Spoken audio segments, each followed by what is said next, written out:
Est-ce que tu penses tout le temps à la nourriture et tu te demandes si c'est normal, s'il y a un truc qui cloche avec toi? Si c'est le cas, eh bien reste sur cette vidéo puisque je vais te donner 3 raisons qui font que tu penses tout le temps à la nourriture. Et la première chose que je voudrais te dire, c'est que tu es totalement normal. Il n'y a rien d'anormal avec toi. C'est pas un manque de volonté que de penser tout le temps à la nourriture. Et je te dis ça en toute bienveillance et en toute transparence parce que mes coachées, c'est ce qu'elles se disent la première fois qu'elles viennent me voir.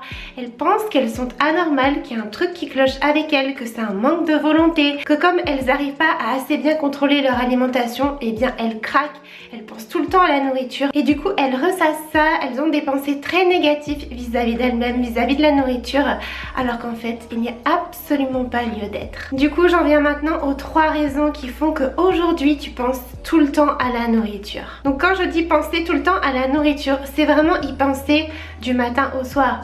C'est dès que tu as terminé ton repas, bah, tu penses au prochain repas, tu te dis qu'est-ce que je vais manger, tu t'imagines les quantités dans ta tête, les aliments, à quelle heure tu vas le manger, enfin ça devient vraiment obsessionnel, ça prend une place démesurée dans ton esprit. Et donc la première raison qui fait que tu penses tout le temps à la nourriture, c'est que tu ne manges tout simplement pas assez par rapport aux vrais besoins de ton corps. Et j'insiste sur le vrai besoin de ton corps parce que, encore une fois, j'ai beaucoup de mes coachés qui au départ, et c'est totalement normal, pensent manger suffisamment. Elles me disent mais moi je me restreins pas, je fais 3 repas par jour, elles se remplissent des bols, elles disent ben c'est ok. Mais en réalité non, très souvent elles mangent des aliments peu caloriques, elles se remplissent, elles ne se nourrissent pas. Elles évitent certains aliments qui sont riches, notamment les glucides, les lipides. Et sincèrement j'étais exactement pareil quand je souffrais de TCA, donc je dis vraiment ça en toute bienveillance. Ce qui se passe c'est qu'aujourd'hui tu te sous-alimentes sans t'en rendre compte. Tu penses que tu fais bien les choses, voilà, tu penses que tu manges healthy comme on dit, que tu manges sainement, mais en réalité tu ne manges pas suffisamment par rapport aux vrais besoins en termes d'énergie de ton corps. Et ça c'est important de comprendre que c'est pas parce que tu as l'impression de manger beaucoup en volume, que ça prend de la place, que tu as ton ventre gonflé, que tu donnes suffisamment d'énergie à ton corps. C'est pas parce que tu fais 3 repas, 5 repas, si c'est des tout petits repas et que bah, c'est pas des aliments très riches en termes d'énergie, ça va pas être assez en termes d'énergie pour ton corps. Donc là l'idée c'est d'être honnête avec toi-même. C'est vraiment de te dire ok c'est vrai que je me fais 3 repas ou 5 repas ou peu importe, que j'ai l'impression d'avoir du volume mais qu'en réalité je ne mange pas des aliments qui sont suffisamment rassasiants, des aliments qui m'apportent suffisamment d'énergie et j'évite voilà les aliments plaisir, les aliments qui sont aujourd'hui catégorisés comme riches, comme malsains par la société. Donc je pense notamment aux produits transformés mais pas que, à tout ce qui est lipides ou glucides. Voilà ce truc de manger des glucides le soir fait grossir, franchement ça on le met à la poubelle, c'est totalement faux, c'est une idée reçue.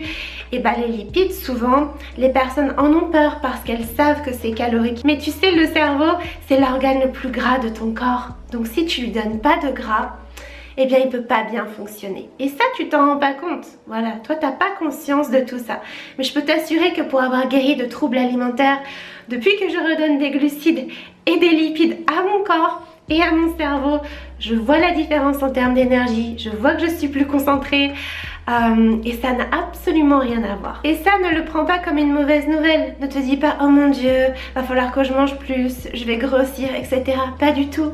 Dis-toi simplement ah ok, donc ces pensées pour la nourriture, c'est un message de mon corps. C'est pas quelque chose contre lequel je dois lutter. Parce que sincèrement, moi quand j'étais dans l'anorexie, c'était ça. Je me souviens que je pensais tout le temps à la nourriture et je pensais que mon corps il était contre moi. Je me disais mais pas maintenant, mais pourquoi tu me fais penser à la nourriture? Mais pourquoi tu peux pas attendre comme tous les autres? Et je réalisais pas en fait, je me mentais à moi-même, je réalisais pas que je me donnais pas assez d'énergie et que c'était totalement normal d'avoir ces pensées pour la nourriture. Que c'était mon corps qui voulait simplement que je m'alimente parce que ton corps c'est ton allié, il veut te maintenir en pleine santé, il n'est pas contre toi. Donc accueille ces pensées pour la nourriture, moi c'est ce que j'appelle la faim mentale, comme un message et honore ce message. Honore ce message comme quelque chose de positif. Dis-toi ok, je vais écouter ces pensées. Je vais écouter ce message que m'envoie mon corps comme quoi il n'a pas assez d'énergie, que je le nourris pas assez. Et c'est pas mal, il n'est pas contre moi. Vraiment, vois-le de cette façon-là, c'est hyper important. L'état d'esprit avec lequel tu accueilles les choses, c'est vraiment quelque chose que je travaille en profondeur dans mon coaching Savoure la vie. D'ailleurs, j'en profite pour te dire que si jamais tu as des pensées comme ça tout le temps pour la nourriture, que tu as peur de grossir, que tu as un trouble alimentaire, eh bien sache que je serai ravie de t'accompagner vers le chemin de la guérison. J'ai déjà accompagné de nombreuses femmes et ça a été une transformation absolument magnifique. Moi, ça m'anime au quotidien. Donc si tu souhaites que je te soutienne, que je te booste, que je te guide, que je te partage toutes les clés qui moi m'ont aidé à me sortir de mes troubles alimentaires, eh bien n'hésite pas à aller voir les liens juste en dessous dans la barre de description. Tu trouveras absolument tout. On en vient maintenant à la deuxième raison pour laquelle eh bien, tu as tout le temps ces pensées pour la nourriture. Et c'est en fait que tu ne manges pas ce dont tu as vraiment envie. Et j'insiste sur le vraiment envie. Parce que souvent on se ment à soi-même. Voilà, moi je me souviens, je me disais « Oh mais moi j'ai envie de légumes » et en fait je me rassurais. C'était parce que je connaissais que ça, les légumes, je savais que voilà, c'était rassurant, pas trop calorique. Alors qu'en réalité, je mourais d'envie de manger des donuts, de manger des pâtes, de manger du riz, de manger du pain. Mais je me disais que non. Donc là encore, c'est d'être honnête avec toi-même. Et si tu te dis, mais moi je sais vraiment pas de quoi j'ai envie, en fait, demande-toi de quoi tu as peur. De quels aliments tu as peur. Quels aliments tu évites. Quels aliments, ça fait 1500 ans que tu les as pas mangés. C'est comme ça que tu sauras quels sont les vrais aliments qui te font vraiment envie. Et aujourd'hui, en fait, tu évites ces aliments-là qui sont souvent des aliments qui t'apportent beaucoup de plaisir, qui sont aussi des aliments riches, certes, mais qui sont pas malsains. Voilà, tous les aliments sont neutres de base. Ça aussi, je le répète beaucoup à mes coachées, elles pourront attester. Mais c'est toi qui te crée un jugement, qui met des étiquettes sur les aliments, qui te dit ça c'est sain, ça c'est malsain. Mais en soi, chaque aliment a sa place dans ce monde, tout comme chaque corps a sa place, tout comme chaque personnalité a sa place. Voilà, le monde c'est varié. Et donc, comme tu évites ces aliments plaisir, ces aliments dont tu as vraiment envie, eh bien tu n'es pas satisfait au moment des repas. Voilà, tu vas opter pour une option moins calorique, une option qui te rassure plus. Mais en réalité, tu as toujours ces pensées pour cet aliment que tu as vraiment envie de manger. Typiquement, moi je me souviens, j'avais envie de cookies et en fait je me disais non, mais il y a trop d'huile, il y a trop de sucre, tout ça. Donc je m'en faisais des versions saines. Mais je mettais pas de sucre, je mettais de la compote, je mettais des trucs en fait qui faisaient que le cookie n'avait pas le goût que j'avais vraiment envie qu'il ait. Je suis pas en train de dire que les cookies sains c'est pas bon, franchement j'adore, je m'en fais très souvent parce que j'en ai vraiment envie. J'ai vraiment envie d'avoir le goût de ce cookie avec de la compote. Mais à l'époque c'était pas le cas, je m'étais tellement privée de sucre, de glucides, d'aliments riches que j'avais envie de ces cookies industriels. Et le fait de m'orienter vers des options plus rassurantes entre guillemets, moins caloriques, eh bien j'étais pas satisfaite de mes repas. Donc c'est important de remettre cette notion de plaisir. Aujourd'hui tu as oublié le plaisir. Aujourd'hui tu fais tes choix par rapport aux valeurs nutritionnelles, par rapport, voilà, s'il y a du sucre, s'il y a de l'huile, si c'est transformé. Mais est-ce que tu le fais par rapport au plaisir que ça va t'apporter, à la texture des aliments, à la sensation que tu vas avoir quand tu vas manger cet aliment? Et la troisième chose auquel tu ne t'attends peut-être pas, mais qui est vraiment hyper importante, c'est qu'aujourd'hui tu n'es pas en paix avec ton corps. Tu n'acceptes pas ton corps, tu ne respectes pas ton corps, tu n'aimes pas ton corps. Parce qu'en réalité, il n'y a pas de contrôle de l'alimentation sans désir de contrôle du corps. C'est parce que tu cherches à contrôler ton corps, c'est parce que tu as cette peur de grossir que tu contrôles ton alimentation. Et ce contrôle, au lieu de t'apporter du bien-être, il entraîne des restrictions. Et la restriction, qu'est-ce que ça entraîne? Ça entraîne la frustration. Et la frustration, qu'est-ce que ça entraîne?